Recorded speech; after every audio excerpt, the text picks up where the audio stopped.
The final lesson I want to share is around what I've learned about running great teams. What you see here is the most visited page on the Iconics website, women's dresses. It's, of all the pages on the website, it's the one that gets the most amount of traffic.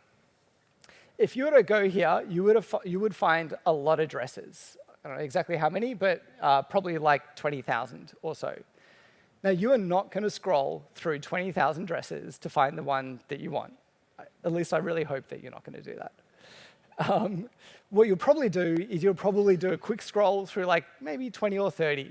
And if there's stuff you like, you're going to be clicking more around. If there's not stuff you like, you're out. And you're probably off to another website. So we've got about 30 or 40 dresses out of 20,000 to get it right. The technology that drives that is called the sorting algorithm. The sorting algorithm determines what dress is number 1, number 2, number 3, all the way down to number 20,000 for all the pages on the website on a live basis. It was a piece of technology that got a lot of attention from us as a leadership team. It's such a critical point in the shopping funnel. Once someone gets to this page, either they're going to continue on and put stuff in the cart, or they're going to bounce and go off to another website. So it was really the make or break moment. As a result, we constantly, as a leadership team, were giving top-down instructions about how to improve it, because we were like really anxious about it, right? We wanted to get it right. You know, those instructions might have been things like, hey, put all the cheap stuff up the top because cheap stuff converts faster. Put all the premium stuff up the top because premium stuff attracts a higher quality customer with better margins. Group all of the similar brands together, like all the Nike stuff together, because if you like one Nike thing, you probably like other Nike things. Put all the similar colors together because people like well-merchandised shopping windows, and if it looks beautiful, they're going to stick around on the page more. So forth and so forth. We tried these things, they made like zero difference to the conversion rate of people hitting this page and continuing on.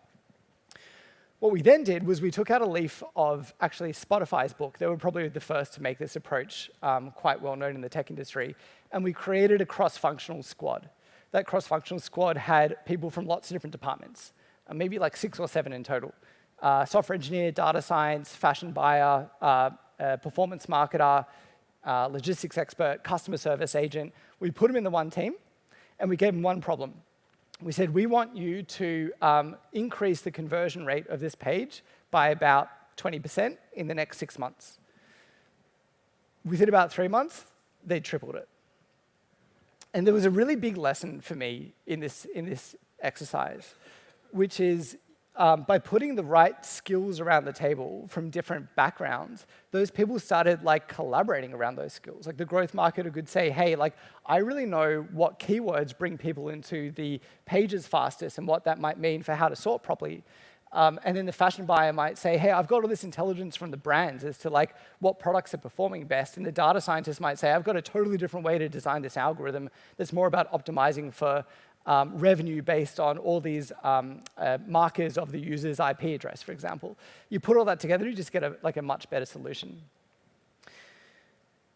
And so the takeaway for me, you know, at that point, I would say I changed who I was as a leader. Like up until then, I mean, I was still really young then. I was like, I don't know, 29 or 30 or something. Before the Iconic, I'd probably only managed teams of 5 to 10 in size.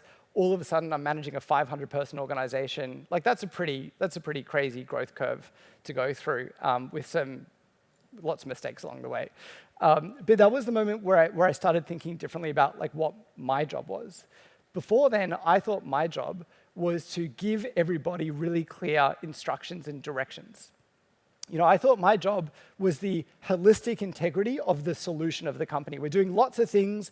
They've all got to come together like pieces in a jigsaw puzzle. So I'm going to give everyone really specific instructions as to what they need to do.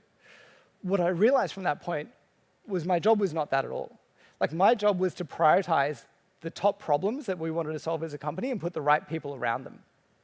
When you're running a business, there is no end to the number of problems that you can solve. Like your to-do list, you're never going to get through it. You got to just get comfortable with that right now. Like you're never going to get through that to-do list. And as a company, your company's never going to get through its to-do list either. You're never going to solve all the problems.